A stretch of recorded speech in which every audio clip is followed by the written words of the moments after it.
Omagyanatimirandasya Gyananjana Shalakaya Chakshunlitanjena Tasmai Shri Gurave Namaha. So here we are with our Thursday online Sangha. We're all in different corners of the world, but by the grace of modern technology, we are able to stay connected.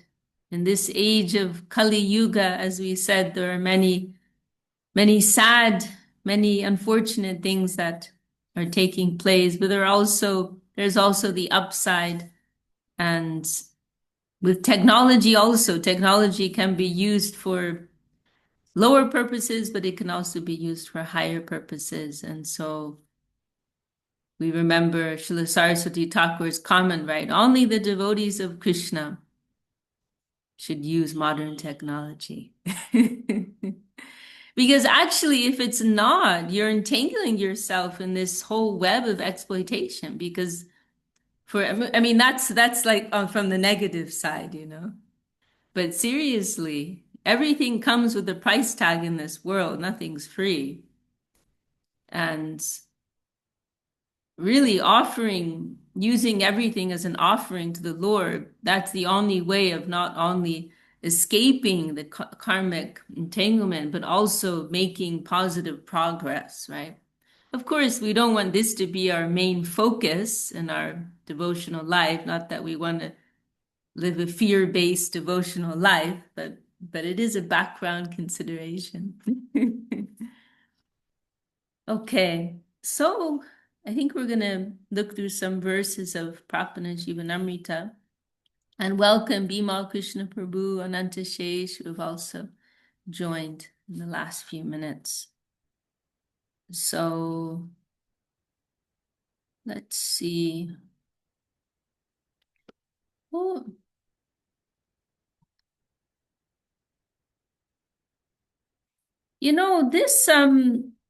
This section at the, we may as well just go through Prapanna-jīvanāmṛtam, properly. I mean, maybe not through every single verse, but we can go through each chapter and discuss each chapter as a whole. And another thing is that this foreword, the foreword of Prapanna-jīvanāmṛtam, this, as I understand, it was formed out of various talks of Śrīla Śrīdhar Mahārāj. It was compiled, that's the word I'm looking for. It was compiled from talks of Śrīla Śrīdhar Mahārāj. And it's really an incredible piece of writing. Devi Shishabhu once did a class going through this, or maybe it was a few classes, and he described it as a gamut of Gaudiya Vaishnavism, meaning that it's a summary of the entire philosophy of Gaudiya Vaishnavism. It's quite extraordinary. I was reflecting earlier today how helpful it is sometimes to just go back to the beginning, in terms of substantiating our faith, like just going back to the basics, right? And reviewing the basics. Because sometimes there can be a tendency of kind of getting ahead of ourselves and getting into all these fine points, but then we're a bit hazy or not feeling enough appreciation for some of the fundamental aspects of this beautiful theology. So it helps build a strong foundation of faith, we can say, to have a clear understanding of the foundational principles, and also can help us in making a presentation to others, right? Because it is something that may come up in our daily lives, right? Why do you believe in Krishna? Why do you believe in God, first of all? All of these very basic things. So it's helpful to review these things. And of course, anything coming from Śrīla Śrīdhar Mahārāj is not basic. Even if he is discussing basic principles, his presentation, his explanation is not basic at all.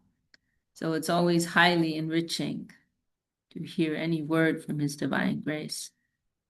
Okay, so without further ado, we can start. So we're reading from Prapanna-jīvanāmṛtam. And I'm looking at the foreword from His Divine Grace, Śrīla Śrīdhar Mahārāj. Because the soul is a particle of consciousness, it is endowed with free will. Eliminating free will, only gross matter remains. Without independence, the soul could not progress from bondage to liberation, and his ultimate salvation would have been impossible. But his spirit of exploitation is a foreign force, an intoxicant, a miscalculation that surrounds his independence. Maybe we should break that down a little bit. This point about free will, right? It's an important factor, right, in understanding why we are here and what is our, this is something that's at the heart of Krishna consciousness. I feel that there's, less emphasis on shoulds and shouldn'ts, but more emphasis on awakening a natural attraction, right? And I think, this is why some people don't like to use the word religion, although it really just depends how you're defining the word. But because the word religion kind of implies like a rigid structure, textbooks and rights and wrongs and all these things, right? But this is something that goes beyond that, in the sense that it's more about awakening our natural spirit of love for our divine source, right? And so, and then this factor free will is also important in understanding why we're here in the first place, right? Because the Lord wants He wants that loving, natural, spontaneous connection with us, exchange with us. He doesn't want to force that upon us. And so He's, in a sense, letting us all play God. This world is a playground for that, right? And we're given this precious gift of free will, which we can use for our betterment or we can use to our detriment. It's as simple as that. So it's a wonderful, precious gift which is extended to us, and we're given the freedom to choose how we exercise it, right? And so the Lord and His agents and the scriptures, they're trying to invite us, right? In their highest tone, they are trying to invite us to something very beautiful and very wonderful, right? So consciousness means free will, right? Free will is an intrinsic aspect of intrinsic expression of consciousness. And, we can also think of this in terms of different species of life, right? That species of life in this world that have less consciousness, they also have less free will, right? So like animals, right? They have less consciousness, and they're also, they're less able to express their free will, right? They're for the most part guided, motivated by their instinct, right? And we hear this is why animals do not incur karma, actually, because their free will is not developed enough for them to be held accountable for their actions. So it is the human form of life, right, where the consciousness is more open, and therefore there's more space for free will. This is like the playing field, right? This human life and human form of life. When we can raise ourselves up or take ourselves down. And Bhaktivinoda Thakur gives that very nice explanation of the different stages of consciousness. And it's recorded in Revealed Truth. It's very nice. Achadita Che, Bhaktivinoda Thakur describes 5 stages of consciousness. Our Gurudev actually really liked this explanation so much, and he actually excerpted this section. It's from a book of Bhaktivinoda Thakur. It's called Chaitanya Shikshamrita. And our Gurudev excerpted this one section. It's just one chapter from this book, and he published it in Bengali as another book, just like a small slice of that larger book. And Gurudev published it as a small book, which he called Paramartha Dharma Nirnoy, which translates to something like ascertaining what is the highest goal of life.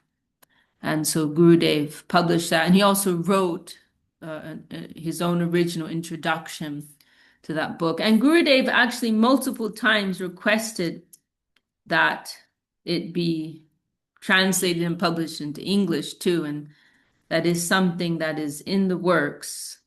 Yeah, we're trying to finalize that with the Lita Madhava Prabhu, because we're a little low on, expert Bengali scholars in our mission, unfortunately. But that is in the works, so Gurudev loved that explanation. He did, and he's discussed it in a few places. There's a place in, as I mentioned, Real Truth, where he discusses it. It's recorded.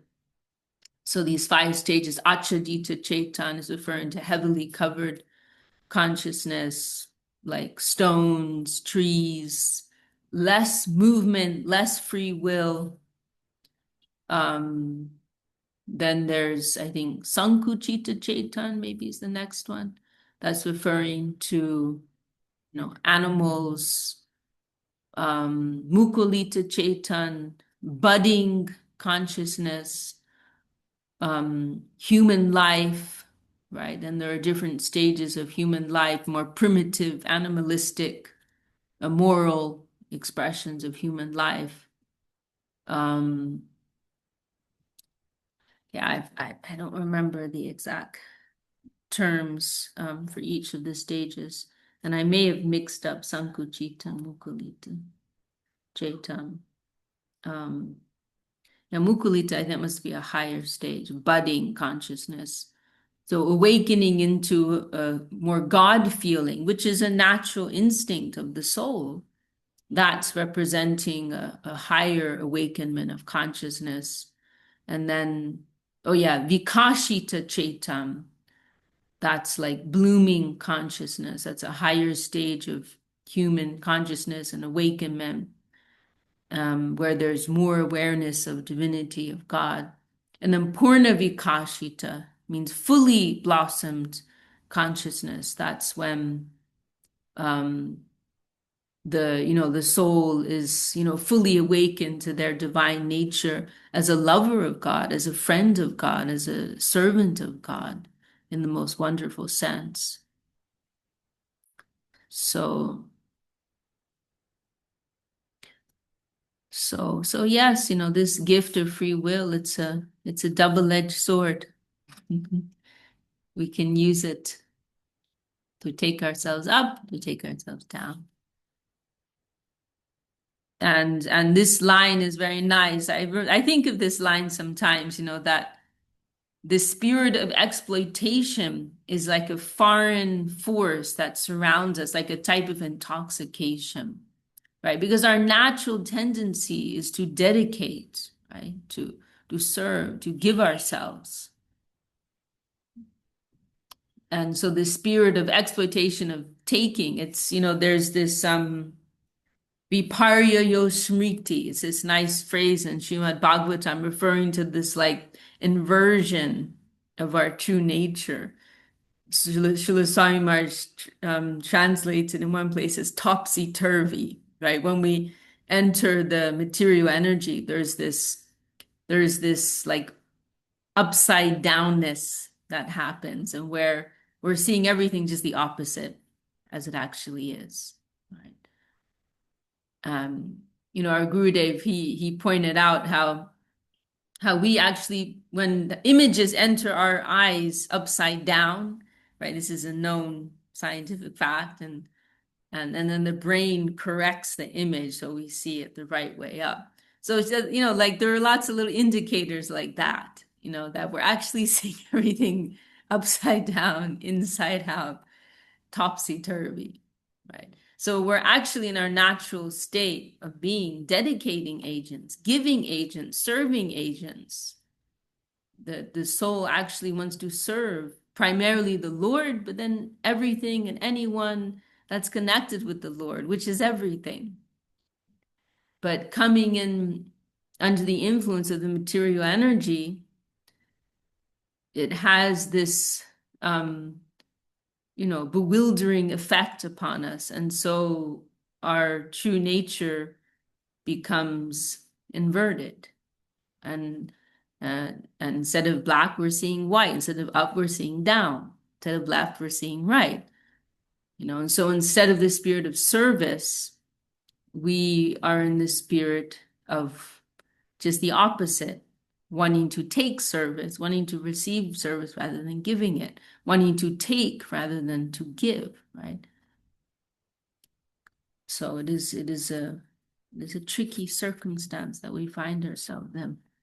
And now in this next section, Śrīla Śrīdhar Mahārāj goes on to discuss these principles of exploitation, renunciation, dedication. Life's objectives may be scientifically analyzed as threefold: exploitation, renunciation, and dedication. The most common tendency is in those engaged in exploiting other persons, species, or elements for mundane sense enjoyment. They desire to materially elevate themselves in the present environment, and thus they are described as elevationists. A more sober class discover the severe equal and opposite reactions to worldly pursuits, and they engage in renunciation of the world in search of an equilibrium comparable to a deep, dreamless slumber. By being unawake to the world, they hope to escape its concomitant reactions and sufferings.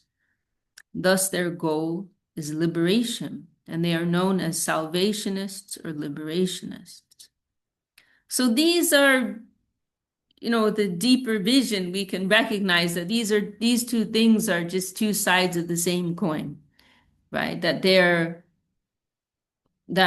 actually, but why? Because they're both coming from the fundamental conception, purpose of self-gain, right? And although the spirit of renunciation is, generally seen as something prestigious, and it can be a start, it can be a point of awakenment, but it doesn't reflect our true nature. And they're both far removed from our natural tendency of wanting to be giving agents, loving agents. So there's one, there's this one verse from Rupa Goswami. Some of you may be familiar with Bhukti Mukti Spriya Javat Pisachi Hridivartate Tavad Bhakti Sukhasya Cha Katam Avyudayo Bhavat. Saying that as long as these two witches, I'm sure many of you are familiar with the translation, even if you're not, you don't know the Sanskrit, that these two witches or ghost pishachis, as long as they are living within our heart, literally what the verse says is, then how can the joy of devotion ever awaken there, right? And Śrīla Śrīdhar Mahārāj, in one place, he discusses this verse, and he renders it in a very nice way, saying that the lady of devotion, she's very noble. She's a very noble, dignified person. If these two low-class witches are there, how can you invite her? You have to give her a proper seat. You have to give her a proper place. So you have to clean the place, right? First, you have to clean. When I was in Mexico one year, they do these dramas, and they asked me once to help with one of their dramas, and so we actually dramatized this verse, and so we I think it was probably a little silly, but but we just kind of demonstrated, right? You're receiving a guest into your home, and first you clean the home, right? You have an honored guest arriving, and first you have to clean up. You can't bring them into a dirty house with trash laying around and, strange people around. And, you have a queen coming, actually. Bhakti Devi's the queen. So it is like that. And this is something that is very valuable in the line of Srila Bhaktisiddhanta Saraswati Thakur and in the teachings of Bhaktivinoda Thakur and our modern Guru Varga, that they've emphasized this, right? The Rupa Nuga, line of Rupa Nuga, Saraswata, Gaudiya line. This is something that's been emphasized so much, right? The necessity of culturing pure devotion, that we're not jumbling everything up, like a blender, or washing machine, just jumbling everything in. But we're trying to cultivate pure practices, clear concept, clear conception, right? We are inviting the Lord. We are inviting the holy name. We are inviting the noble lady of devotion into our heart. Then we have to clean up. Try to follow clean practices and try to practice in a clean and sincere way. So maybe we went on a bit of a tangent there. So yes, these are going back to the point specifically mentioned here. These are two sides of the same coin, right? On one side, to exploit the environment, to take advantage of the environment.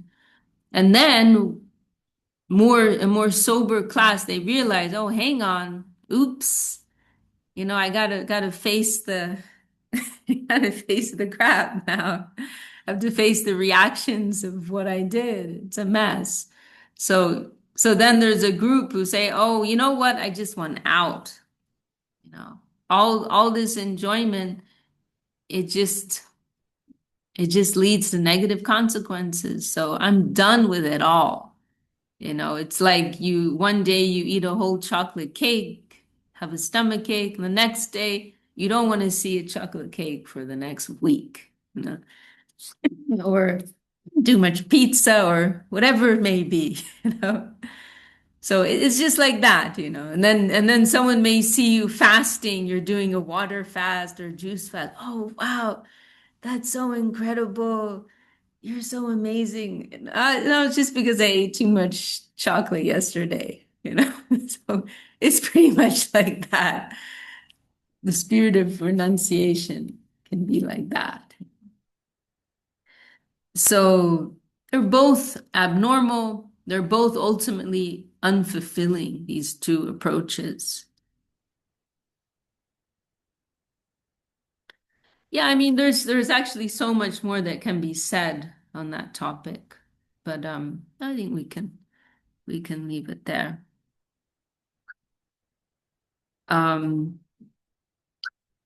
So we'll continue with this text here. But through the correct interpretation of the revealed scriptures by learned votaries such as Sri Sanatana Goswami, Sri Jiva Goswami, and Sri Ramanuja, the devotees of divinity know the pursuits of both exploitation and renunciation as not only fruitless, but injurious to real progress. Now, this line is one of my favorite of all time. The normal, wholesome, and happy plane is in the life of dedication. The normal, wholesome, and happy plane is in the life of dedication. That's that's a signboard right there. It's so beautiful, so perfect. The normal, wholesome, and happy plane is in the life of dedication, without exploiting or borrowing anything from the environment, and without attempting to artificially renounce it. One who is sincere to dedicate himself naturally comes into contact with a higher and more subtle plane of life. By his readiness to give and serve, he will attain to a higher society and achieve an appropriate master. The enjoying spirit forces one to be associated with the lower section to control and enjoy. And the renouncing spirit allures even the scholars with its prestigious superiority over exploitation. Thus, it is more dangerous, just as a half-truth is more dangerous than falsehood. Yeah, this is the point I was thinking of, and I forgot that Śrīla Śrīdhar Mahārāj actually brought it up here. That in some ways, being entrenched in the enjoying mode of life, it can be a better position to be in, right? There can be more innocence in that position, and there can be more just honest awareness, like, yeah, I'm an enjoyer. Sorry. That's what I am. There's a humility that comes along with that. At least in the cases of those who are sincere. Whereas the renunciation spirit, because it looks spiritual, right? So Śrīla Śrīdhar Mahārāj is saying a half truth is more dangerous than a falsehood, because you can fix someone who doesn't know that they need to be fixed, right? So if someone thinks they're already super spiritual because they're so renounced, how can you tell them anything? How can they grow from that point, right? And there's also this ego, right, that can come from that, oh, I'm so renounced from this and that. There's an arrogance that can come along with that too. So that's also very dangerous, right? Because humility, that is the first quality. Humility is the first quality in spiritual life and a life of surrender. So again, in some ways, it can be better to be just an innocent enjoyer in this world. Yeah, and I also want to go back to this other line here. The enjoying spirit forces one to be associated with the lower section to control and enjoy.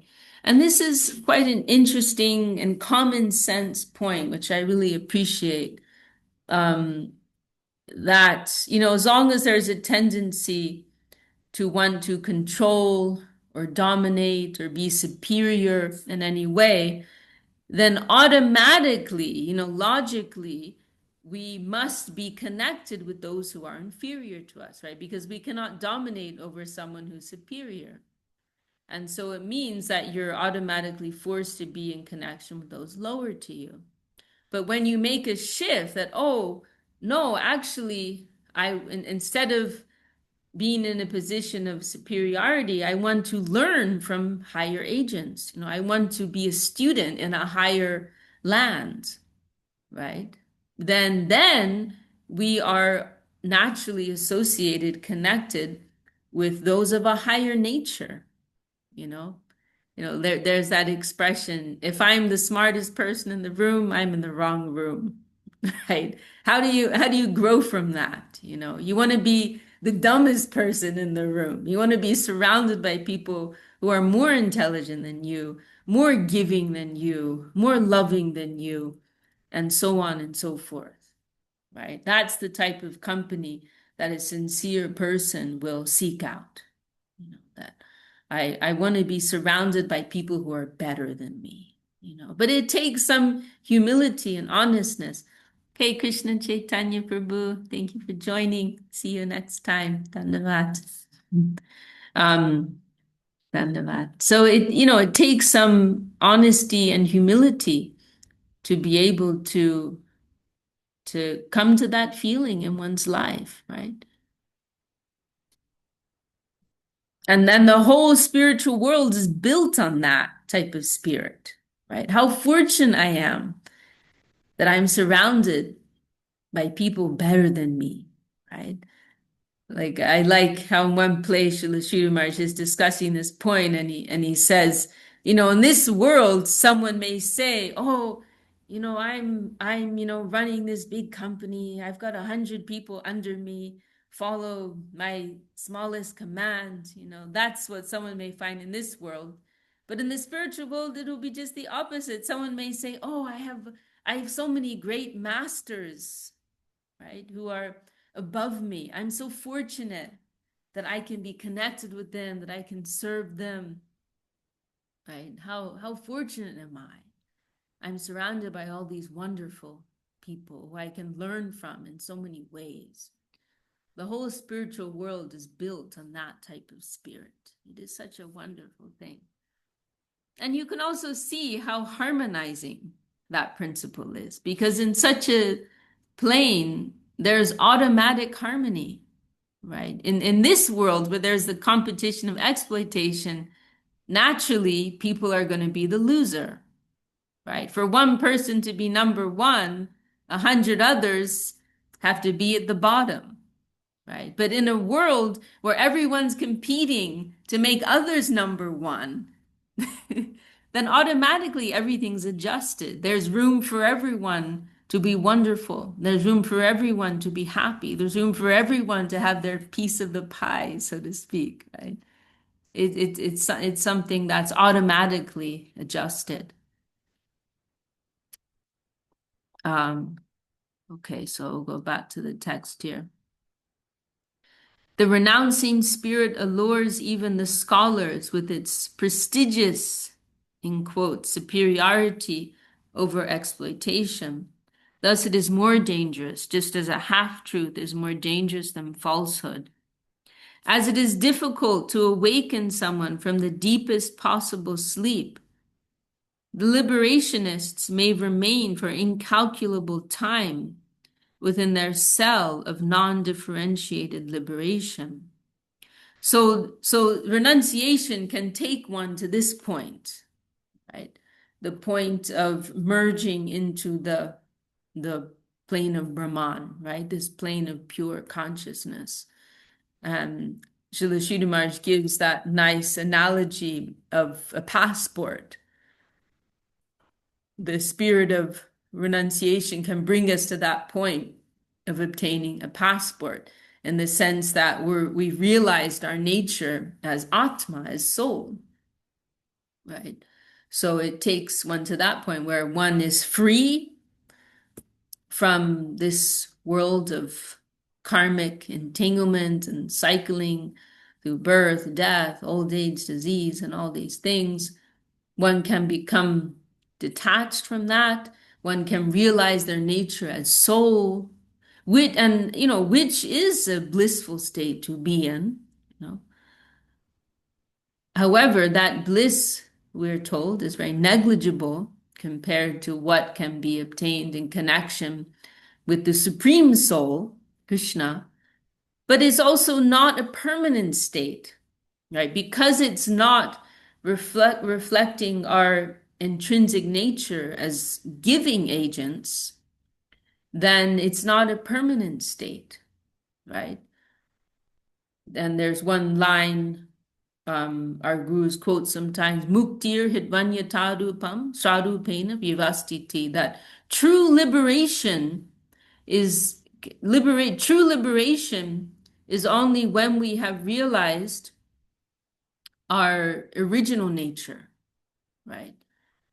That, like, if we're properly defining what is mukti, what is liberation, it does not refer to this stage of merging into the Brahman, because it's not a permanent state. But only when we have crossed beyond that and entered into our loving connection in the dynamic service plane with Sri Krishna, the Absolute, then that once we've entered that service abode, because that's reflecting our intrinsic eternal nature as loving servants, then that can be considered mukti proper, liberation proper.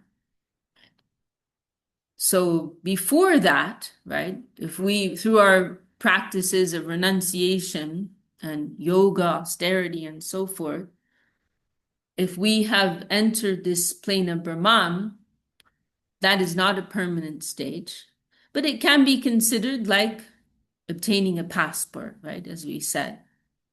But a passport is not enough. Śrīla Śrīdhar Mahārāj points out, if we want to enter a higher plane, you can't just, come to India, Indian immigration and present them with your passport. What's the first thing going to ask you? Where's your visa? So it's the same thing. We need a visa to enter the higher world because that world is better than us. The Sakala Chinmoy, right? Śrīla Śrīdhar Mahārāj likes to quote this line, even everything there is Chinmoy, everything there is conscious, divine substance. He says we should walk on our heads in that higher land because even the soil is higher than us. We are constitutionally on our own. We have no right to enter that plane. We're on the grace ticket. We're in the line to get the grace ticket. That's the visa, right? And that visa has to be granted by someone who's already a member of that plane. An invitation, we could say. We need an invitation from that land. And that will be given with the understanding that we're coming there to give. Just as to obtain an Indian visa, the government has to be convinced that you're coming to contribute something. They're thinking, oh, nice, rich, Americans and Europeans, they're going to come and spend lots of money and boost our economy and all these things, which is probably not true in most of our cases, but but anyway, they don't need to know that.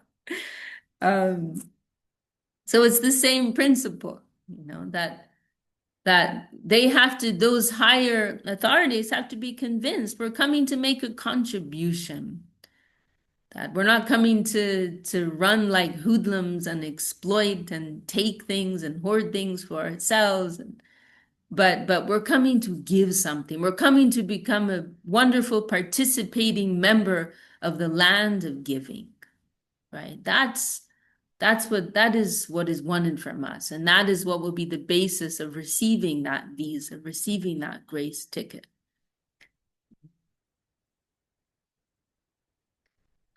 So we'll go back to our text here.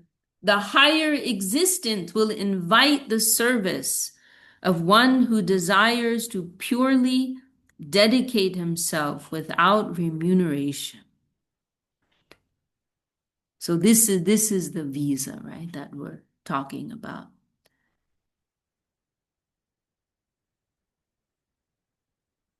And by living, trying as much as possible to live in that spirit in this world, we will begin to experience that plane, even here.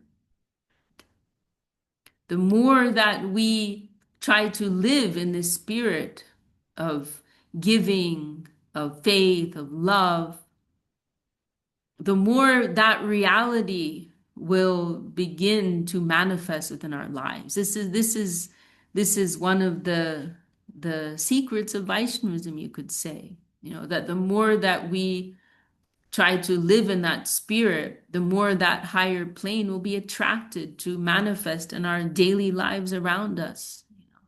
And I can say the living proof of that is Srila Govinda Maharaj, because we saw, because he was living in such a high consciousness, he manifests that higher plane around him. And he drew things out of ourselves that we didn't know that we had. He drew goodness out of us. He drew goodness, even if there wasn't much goodness. He attracted it and he drew it out of every circumstance. He was someone who could turn a cheater into an honest man just because he believed in them. You know, he was that kind of a person, and he proved the power of that principle. So we're trying to move towards that higher plane. There's one beautiful quote of Śrīla Śrīdhar Mahārāj, which is one of my all-time favorites. He says, "We must become good enough to earn a cottage in the soil where none can deceive their neighbor." We must become good enough to earn a cottage in the soil where none can deceive their neighbor. Right. A plane of higher exchange, higher transactions. There is a zone of cheating, and there is a zone of giving and honesty and loving, right? And we're trying to become members of that higher land, right? We're trying to live in that reality. And the more that we do, the more that will actually manifest around us. That is the wonderful thing.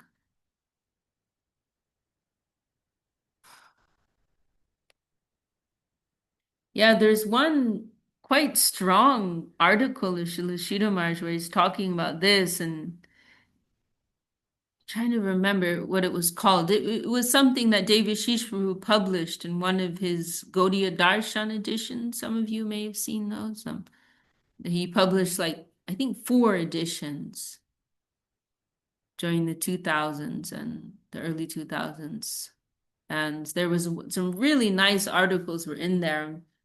One of them, Śrīla Śrīdhar Mahārāj, was, you know, this topic of not blaming the environment, right? It's one of Śrīla Śrīdhar Mahārāj's like major themes, like not to blame the environment for anything. We can only hold ourselves responsible.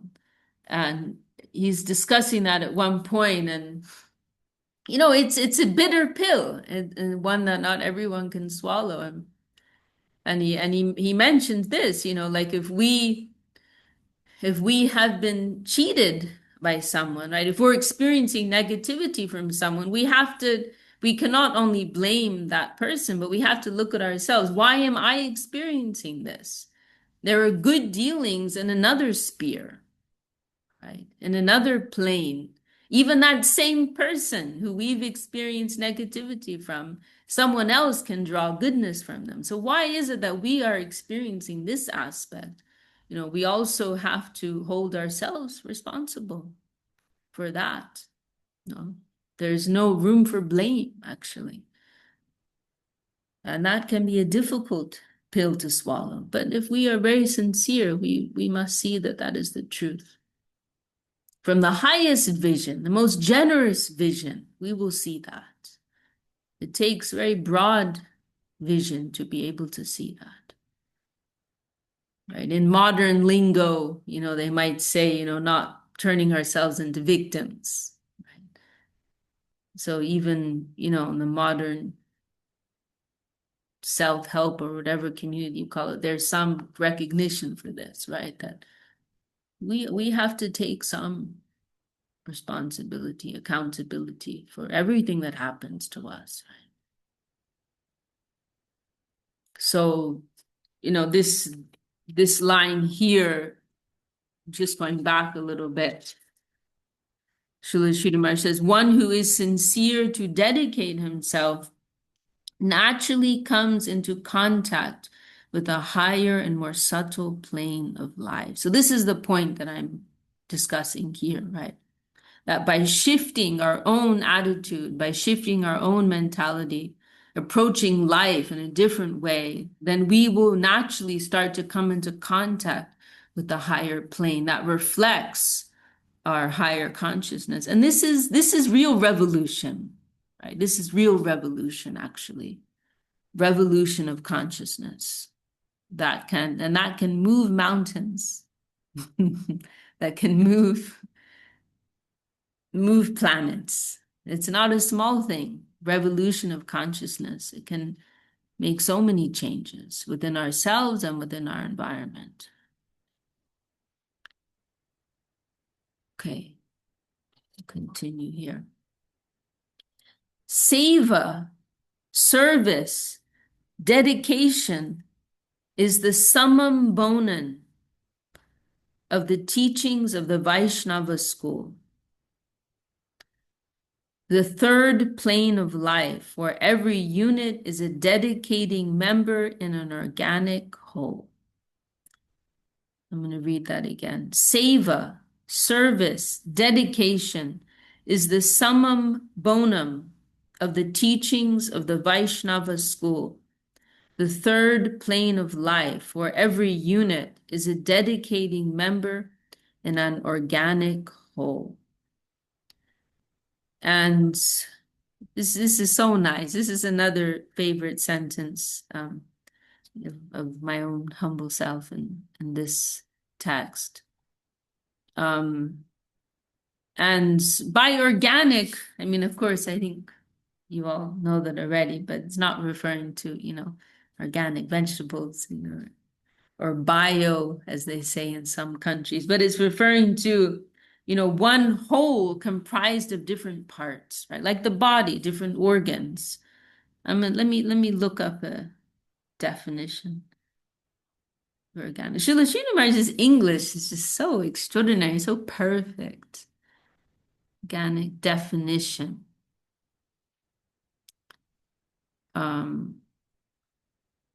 Let's find a nice definition.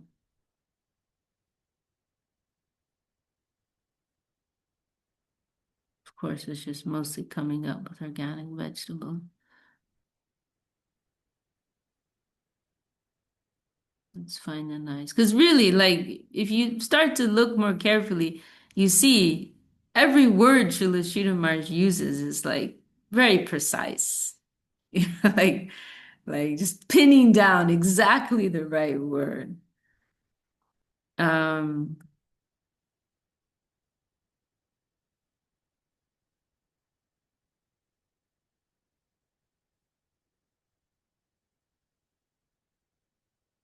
Here's one definition in the Collins Dictionary. This is the fourth definition. It's used in many different ways, this word. If a community or structure is an organic whole, each part of it is necessary and fits well with the other parts. That's a nice definition. So like in a body, right? So many organs, they're all working together, they're all dependent on each other, and it's all harmonious. It's all beautiful.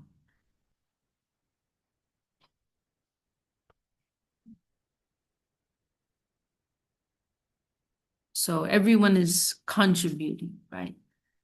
There's one, I heard this from Janardhan Maharaj actually, and I think it's in a scripture called the Hitopadesh, and there's some type of humorous way of depicting this, like something like the stomach decides to go on strike, like like every organ has its part to play, and if any part of it decides, I'm not going to work, I'm not getting paid enough, or I think the liver's getting way too much attention, way too many nutrients, it's not fair, I'm just going to shut down. Then the body's in trouble, right? And similarly, if one of the organs tries to take too much for itself, then there's also trouble, right? But in a healthy body, every organ is working for the welfare of every other part, and that makes up the harmonious organic whole. In such a normal adjustment, everyone mutually assists one another in their service to the center, the higher recipient, the highest entity. Everything is existing to satisfy him, because he must possess this qualification to be the absolute. He is the prime cause of all causes, and everything exists for him to satisfy him.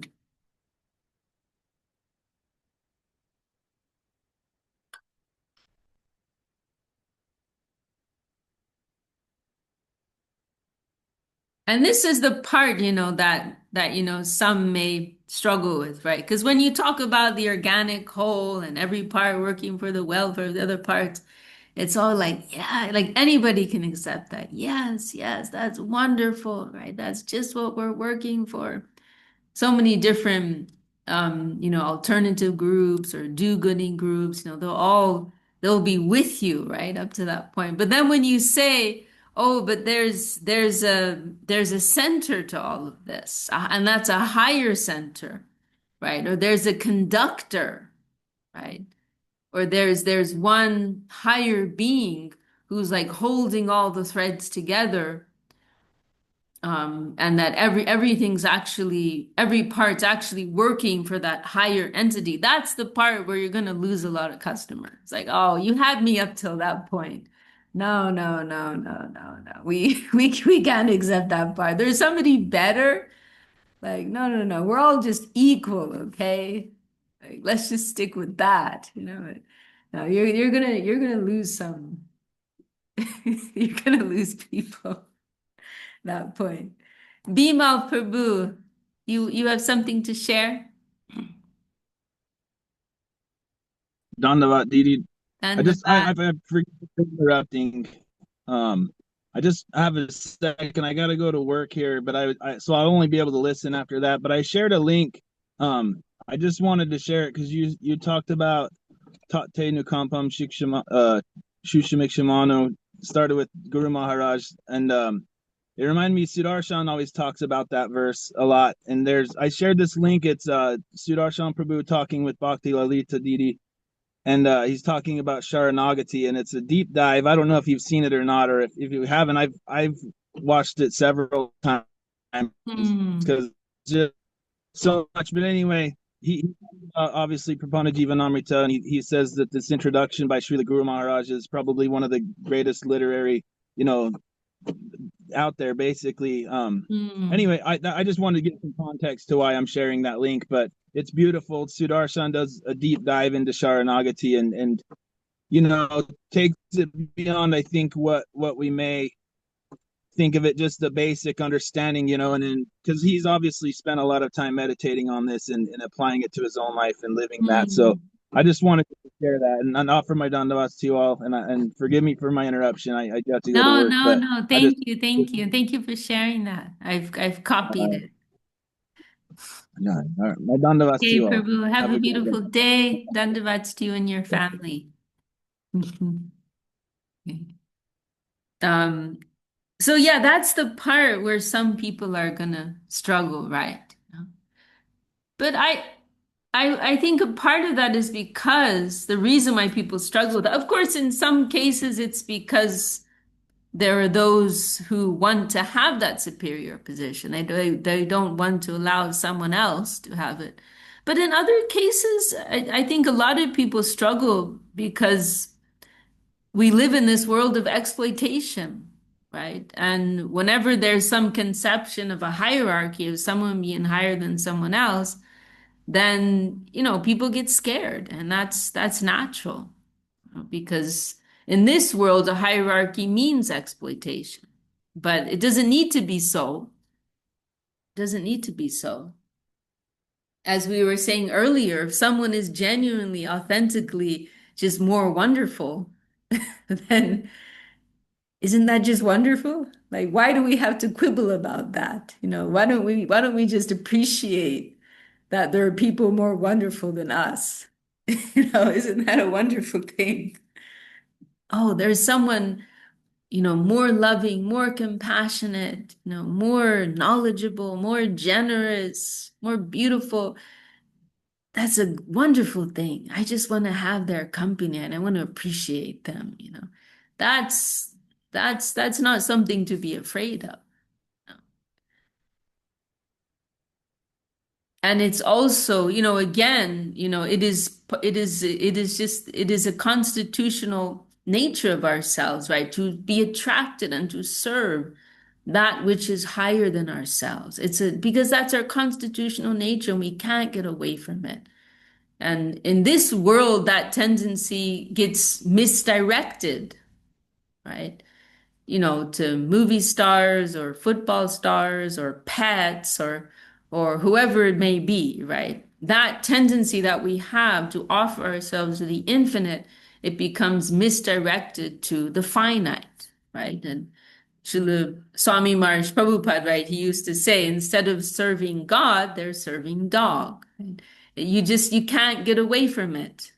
If you're not serving God, you're going to be serving your pets or your children or, your spouse or whatever it may be, right? You can't get away from that tendency, right? You just can't. So that tendency means that it's one of the points that indicates there is a worthy recipient of that, right? There is a worthy object of that tendency for adoration. We were passing through Calcutta recently. There's this giant statue of the football star Messi.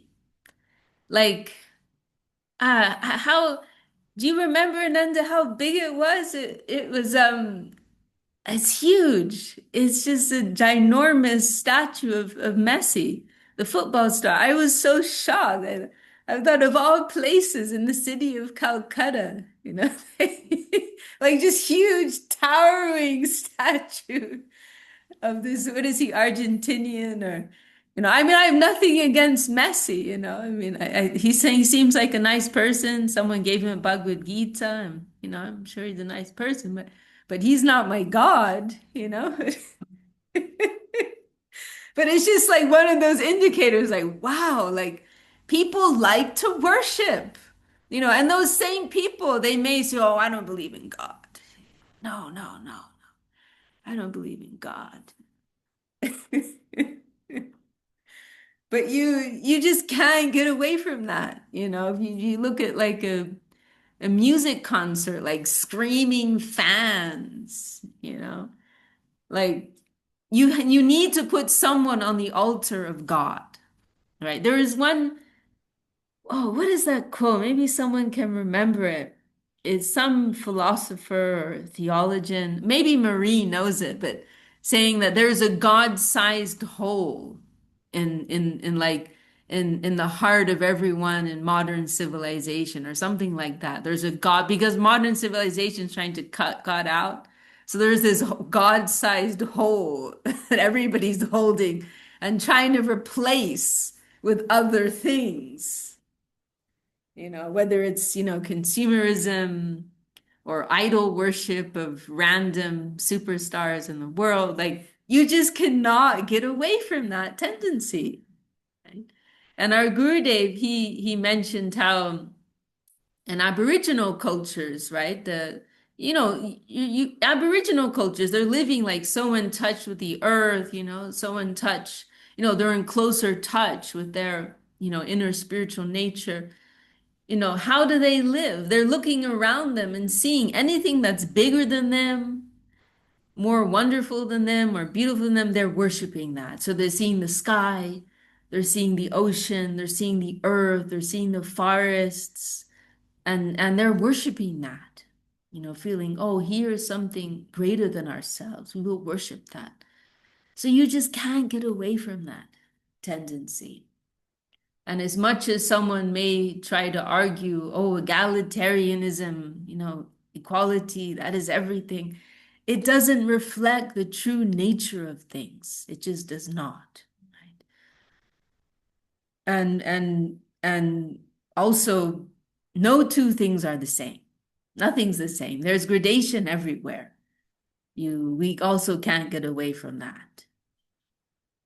We can't get away from that in any aspect of life. Right?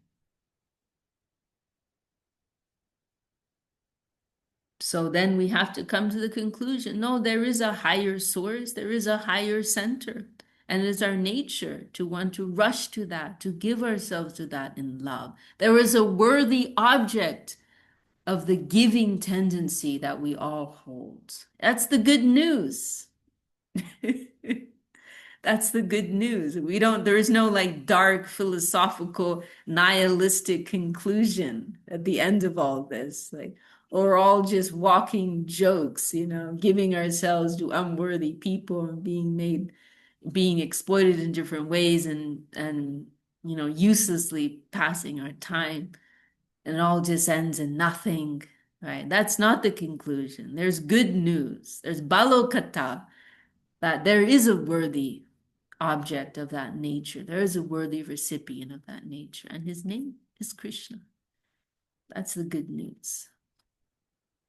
I think we're just about running out of time. So I think I don't know if I read this last sentence, just finished this paragraph. Oh, I think just this sentence was missing. He is the prime cause of all causes, and everything exists for him to satisfy him.